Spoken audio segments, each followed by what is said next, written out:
So the general clauses of the payment failure. Some of the general clauses of the payment failure, કયા કયા ટાઈપના આપણને payment ફેલિયરના આપણને causes મળે છે. So first, defects in the quality of materials use. બરાબર કે આપણે જે બી મટીરિયલ યુઝ કર્યો હોય એની જે ક્વોલિટી છે એમાં કોઈ ડિફેક્ટ હોય તો. Defect in the construction method and the quality control during construction. બરાબર, એ કોઈ કન્સ્ટ્રક્શન મેથડોલોજી આપણે યુઝ કરી હોય અને એમાં આપણને કોઈ પ્રોબ્લેમ જણાય, બરાબર, તો એના લીધે બી આપણે જે પેમેન્ટ ફેલિયર્સના ચાન્સીસ થઈ શકે છે. inadequate surface of surface sorry inadequate surface or subsurface drainage in the locality resulting in the stagnation of water in the subgrade or in any of the payment layers. બરાબર કે તમારા જે subsurface layer છે ઓર surface layer છે, બરાબર, તો એમાં ઇનએડેક્વેટ drainage હોય, બરાબર, કે ત્યાં પાણી ભરાઈ રહેતું હોય. તો આપણે જે વાત કરી કે બરાબર કે બિટ્યુમિન જે મટીરિયલ છે, બરાબર, એ પાણીથી કટ્ટર વિરોધી છે, બરાબર. જેમ પાણી ભરાઈ રહે તો એના જે બાઇન્ડિંગ પાર્ટિકલ્સ છે, બરાબર, એ બધા ધીમે ધીમે એક્સપ્લોર ઓર એને જે કેરેક્ટરિસ્ટિક છે એ ચેન્જ થવાની ચાલુ થઈ જાય, બરાબર. So, inadequate surface of or subsurface drainage in the locality resulting in the stagnation of water in the subgrade or in any of the pavement layer. બરાબર, એના પછી છે increase in the magnitude of wheel loads and the number of load repetition due to the increase in the traffic volume. બરાબર કે ભાઈ તમારા જે wheel load હશે, બરાબર, જે આપણે ડિઝાઇન વ્હીલ લોડની આપણે જે વાત કરીએ છીએ, બરાબર, સો એમાં એનો જે વ્હીલ લોડ છે એની જે મેગ્નિટ્યુડ છે એ ઇન્ક્રીઝ થઈ જાય ઓર જે તમારો ટ્રાફિક વોલ્યુમ છે એ રિપીટેશન ટ્રાફિક વોલ્યુમ બહુ જ હેવી ટ્રાફિક ઓર ઓવર લોડેડ ટ્રક્સ જો એની બધી પાસ થતા હોય તો બી તમારા જે પેમેન્ટ ફેલિયર્સ થવાના ચાન્સીસ છે. Settlement of foundation of embankment of the filled material itself. બરાબર, તમારું જે ફાઉન્ડેશન જે મટીરિયલ છે, બરાબર, ફાઉન્ડેશનનું જે મટીરિયલ છે એમ્બેકમેન્ટમાં એનું સેટલમેન્ટ થવાનું ચાલુ થાય, આઈધર કન્સોલિડેશન, આઈધર કોઈ હેવી લોડ એની પરથી પાસ થયો હોય તો એ વખતે બી એનું સેટલમેન્ટ ઓર પેમેન્ટ ફેલિયર થવાના ચાન્સીસ રહે. અને લાસ્ટ છે environmental factors including heavy rainfall, soil erosion, high water table, snowfall, frost action. બરાબર, સો હેવી રેનફોલ થાય ત્યારે બી આપણને ખબર છે કે જે સીપેજ વોટર જે સીપ થાય, બરાબર, સીપેજ વોટર જે થયું, બરાબર, એનાથી બી પ્રોબ્લેમ થવાના થઈ શકે. Soil erosion, high water table, ground water ટેબલનું જે લેવલ બહુ ઉપર આવી ગયું હોય તો અપવર્ડ ડિરેક્શનમાં ફોર્સ લાગે, તેનાથી બી તમારું જે પેમેન્ટનું અલાઇનમેન્ટ છે એ અનઇવન થવાના ચાન્સીસ છે. સ્નોફોલ, ફ્રોસ્ટ એક્શન, એ બધું જ તમારે આવે general clauses of the payment failure. બરાબર, નેક્સ્ટ છે તમારું ક્લાસિફિકેશન ઓફ મેન્ટેનન્સ વર્ક. બરાબર, કે તમે 3 રીતે એને ક્લાસિફાઈડ કરી શકો. બરાબર છે. સૌથી પહેલું છે રૂટીન મેન્ટેનન્સ એન્ડ રિપેર્સ. બરાબર, રૂટીન મેન્ટેનન્સ એટલે કે દરેક ચોમાસું ગયા પછી જ્યારે તમે રૂટીન મેન્ટેનન્સ કરો, નાના નાના ખાડા થઈ ગયા હોય તો એને પૂરો, પોટ હોલ્સને પૂરો, બરાબર, એક નાનું રફ એક પેમેન્ટ એક લેયર ઉપર બનાવો, બરાબર, તો એ થયું તમારું રૂટીન મેન્ટેનન્સ કે જે દરેક ચોમાસા પછી આપણે એને યુઝ કરીએ છીએ. બરાબર, એના પછી periodic maintenance. This include renewal of wearing courses of the pavement surface and preventive maintenance of the various item. બરાબર, કે તમારું જે લેયર, જે બેઝ લેયર જે છે, બરાબર, એમાં એક નવું લેયર બનાવો કે તમે એનું મટીરિયલ ચેન્જ કરો, તો એ થયું તમારું પીરિયોડિક મેન્ટેનન્સ.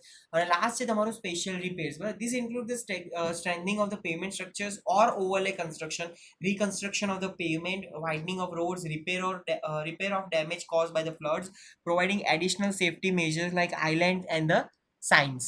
બરાબર, તો સ્પેશિયલ રિપેર્સ એટલે કે તમે રીકન્સ્ટ્રક્શન કરો, બરાબર, કે રોડ વાઇડનિંગ કરો છો, કાં તો કોઈ તૂટી ગયું, બહુ મોટો ભૂવો પડી ગયો હોય, બરાબર, તો એને જ્યારે તમે કન્સ્ટ્રક્શન કરો, એને જ્યારે રિપેર કરો તો એને તમારી એ કેટેગરી તમારી સ્પેશિયલ રિપેરની કેટેગરીમાં આવે. બરાબર. નેક્સ્ટ છે તમારી મેન્ટેનન્સ મેનેજ સિસ્ટમ. બરાબર, the type and extent of the maintenance requirement for a road depends on the serviceability standard laid down, the maintenance need, funds available, and the priorities for the maintenance operation, as several interlinked factors are involved in the maintenance work of the road network consisting of the different categories of the road. A system approach is appropriate for the road maintenance management. The various factors to be included in the maintenance management system. બરાબર, તો કયા કયા આપણે એના management સિસ્ટમના stages કયા છે આપણે એક જોઈ લઈએ. બરાબર છે.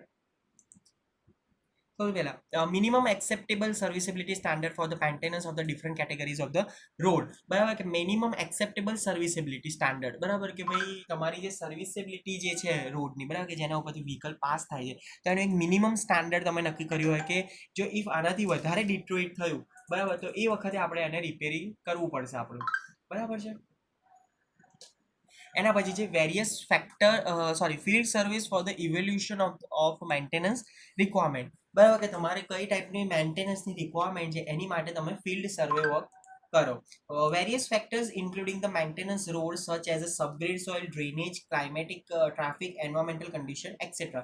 બરાબર, કે તમે વેરિયસ ફેક્ટર્સ જે મેન્ટેનન્સને આપણને અફેક્ટ કરે છે, બરાબર, કેવા કે જેમ કે સબગ્રેડ સોઇલ કઈ ટાઈપની છે, એમાં ડ્રેનેજ કઈ ટાઈપનું છે, કે ડ્રેનેજ બગડી ગયું છે કે નહીં, કે એને આપણે પ્રોપર મેન્ટેનન્સ પ્રોવાઈડ કરવું પડશે કે નહીં, ક્લાઇમેટિક કન્ડિશન્સના અકોર્ડિંગ આપણે મેન્ટેનન્સ કરવું પડશે, કે ટ્રાફિક ફ્લો એના થઈ રહ્યો છે હેવી ટ્રાફિક ફ્લો, તો એના લીધે જે પેમેન્ટ સરફેસ જે છે, બરાબર, એ ડિગ્રેડ થઈ છે કે નહીં, અને એન્વાયરમેન્ટલ કન્ડિશન, બરાબર, એ તમારે ધ્યાનમાં રાખવાનું. Estimation of rate of deterioration of the pavement under the prevailing set of the condition, બરાબર, estimation of the rate of deterioration, બરાબર, કેટલા તમારું જે પેમેન્ટ સરફેસ છે, બરાબર, કે તમારું જે હાઈવે છે, બરાબર, એમાં કેટલા પર્સન્ટેજ ડિટ્રોઇટ થયું છે, બરાબર, અને એને આપણે કઈ રીતે મેન્ટેન કરવાનું છે. Type and extent of the maintenance requirement and various possible alternatives and the economic evaluation, કે ભાઈ કેટલું મેન્ટેનન્સની રિક્વાયરમેન્ટ છે આપણે, બરાબર, અને એના ઓલ્ટરનેટિવ શું છે અને ઇકોનોમિકલી વાયબલ છે કે નહીં એ આપણે ચેક કરવાનું આવે, બરાબર છે. એના પછી અવેબિલિટી ઓફ ધ ફંડ્સ, બરાબર, આપણી જોડે હાલમાં કેટલા ફંડની અવેબિલિટી છે, બરાબર. એના પછી જે main maintenance cost, availability of material, man power and equipment, need base allocation for optimum utilisation of input and fixing maintenance priorities, બરાબર. તો આ થયું તમારું મેન્ટેનન્સ મેનેજમેન્ટ સિસ્ટમ્સ. હવે છે તમારું ફેલિયર્સ ઇન ધ પેમેન્ટ, બરાબર. આપણે જોઈ લઈએ failures in the flexible payment, કે કેવી રીતે ફેલિયર થવાના ચાન્સીસ છે, બરાબર. તો 3 એના કેસીસ છે ફેલિયર ઇન ધ ફ્લેક્સિબલ પેમેન્ટમાં: failure in subgrade, failure in the base course and the failure in the wearing course. બરાબર, સૌથી પહેલા આપણે ડિસ્કસ કરીએ કે failure in the wearing course, બરાબર. હવે જ્યારે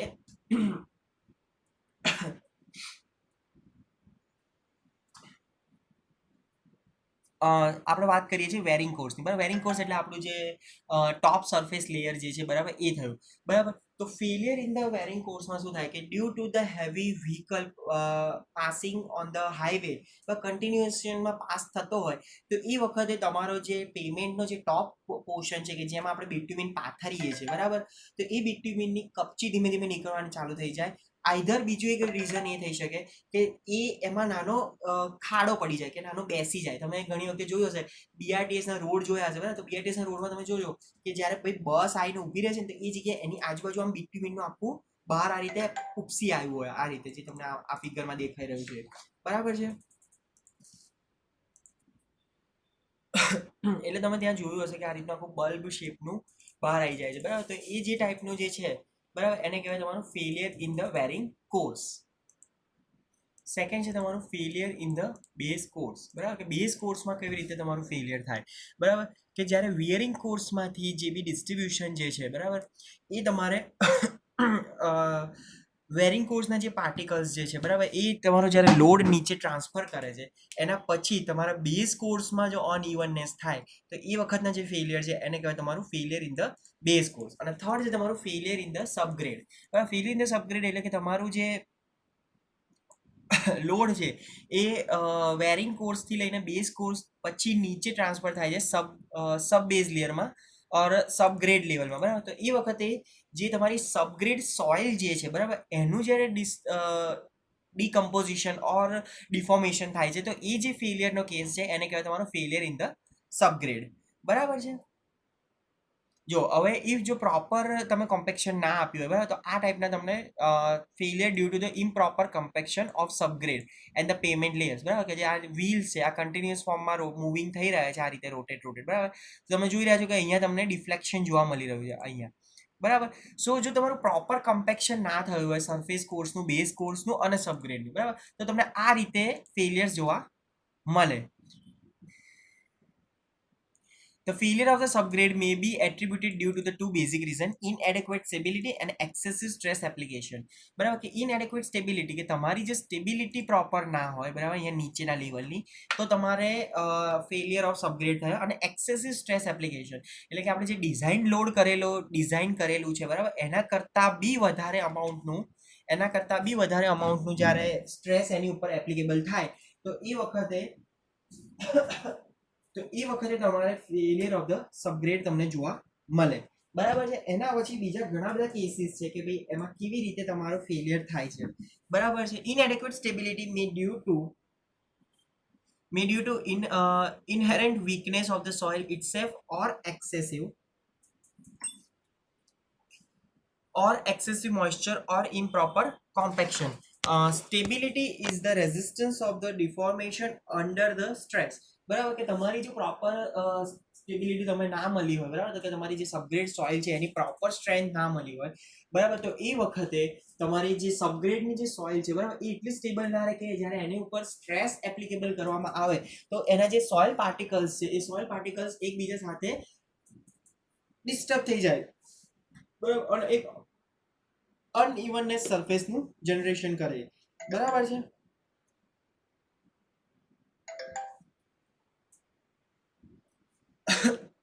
લાઈક તમે આ જોઈ રહ્યા છો, બરાબર, બિફોર લોડિંગ કે જે ઇલાસ્ટિક ડિફોર્મેશન છે તો કોઈ તમારું થતું નથી, પણ લોડેડ હોય તો જેમ કે ઇલાસ્ટિક ડિફોર્મેશન, બરાબર, અને અનલોડેડ જ્યારે તમે કરો તો એ પાછો એના ઓરિજિનલ રીગેન સાઇઝમાં આવી જાય, બરાબર. જ્યારે કોમ્પોઝાઇટ કન્સોલિડેશન ડિફોર્મેશન હોય તો એમાં આ રીતનો એક ખાડો તમને જોવા મળે, અને જ્યારે પ્લાસ્ટિક ડિફોર્મેશન થતું હોય તો તમારે આ રીતનું એક આખું સોઇલ ડિફોર્મેશન તમને જોવા મળી શકે છે, બરાબર છે,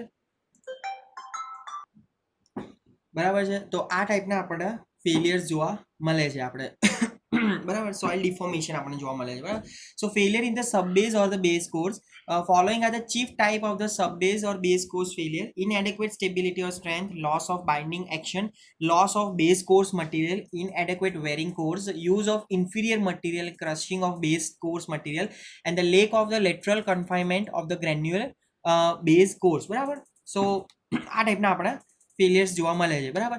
હવે ટિપિકલ ફ્લેક્સિબલ પેમેન્ટ ફેલિયર જેમ આપણે જે વાત કરી રહ્યા છીએ, બરાબર, કે કેવા જોવા મળે તમને, બરાબર, તો એ આપણે જોઈ લઈએ, બરાબર.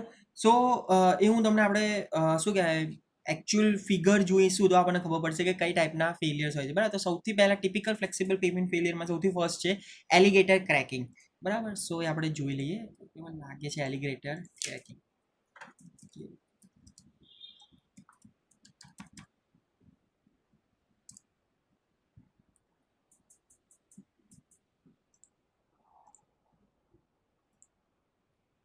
બરાબર છે, જે આ ટાઈપના જે ફેલિયર્સ જે છે આપણે, બરાબર, તો આવા ટાઈપના આપણે એલિગેટર ક્રેકિંગ આપણને જોવા મળે છે, બરાબર. એલિગેટર ક્રેકિંગ, બરાબર, આ ટાઈપના જે આપણે તમે ઘણી જગ્યાએ રોડ ઉપર જોયા હશે, બરાબર, તો આ ટાઈપના જે ફેલિયર છે એ આપણે કહેવાય એલિગેટર ક્રેકિંગ, બરાબર. સેકન્ડ છે તમારું કન્સોલિડેશન ઓફ પેમેન્ટ લેયર.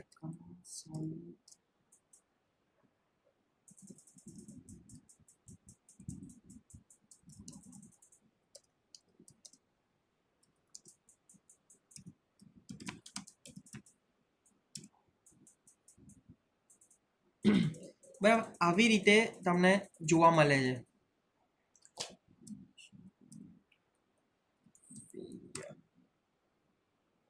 આ રીતના તમે જે જોઈ રહ્યા છો, બરાબર, એ તમારે જોવા મળે, બરાબર. એના પછી છે તમારું શિયર ફેલિયર.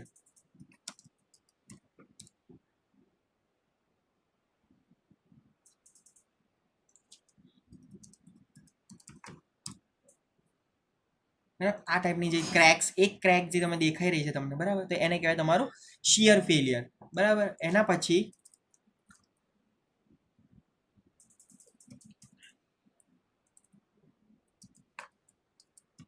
લોંગિટ્યુડિનલ ક્રેકિંગ્સ, બરાબર. આ રીતના આવા લોંગેસ્ટ ક્રેક્સ તમને જોવા મળે, બરાબર, એને કહેવાય તમારા લોંગિટ્યુડિનલ ક્રેકિંગ્સ. પછી છે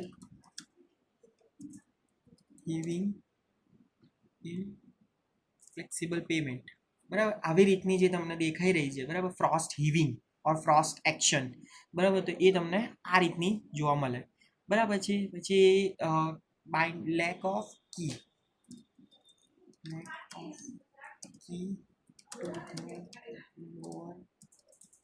force,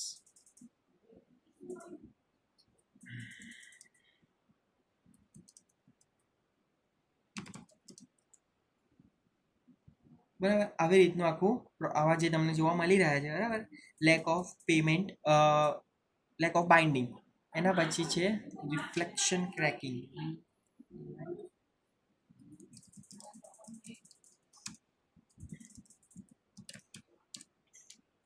બરાબર, આ રીતની જે રિફ્લેક્શન ક્રેકિંગ્સ તમને જોવા મળે, બરાબર, સ્ટ્રેટ અને આડી બધી રીતે, બરાબર, તો એ થાય તમારી રિફ્લેક્શન ક્રેકિંગ. અને લાસ્ટ છે તમારું ફોર્મેશન ઓફ વેવ્સ એન્ડ કરુગેશન્સ. આ ટાઈપના જે તમને પ્રોબ્લેમ જોવા મળે છે, બરાબર, ફોર્મેશન ઓફ વેવ્સ જે છે, આમ અનઇવનનેસ સરફેસ, આ તમે જે જોયું હશે ઘણી જગ્યાએ આમ રોડ ઉપર, તો આ ટાઈપના આપણે ફેલિયર્સ થાય છે. બરાબર છે.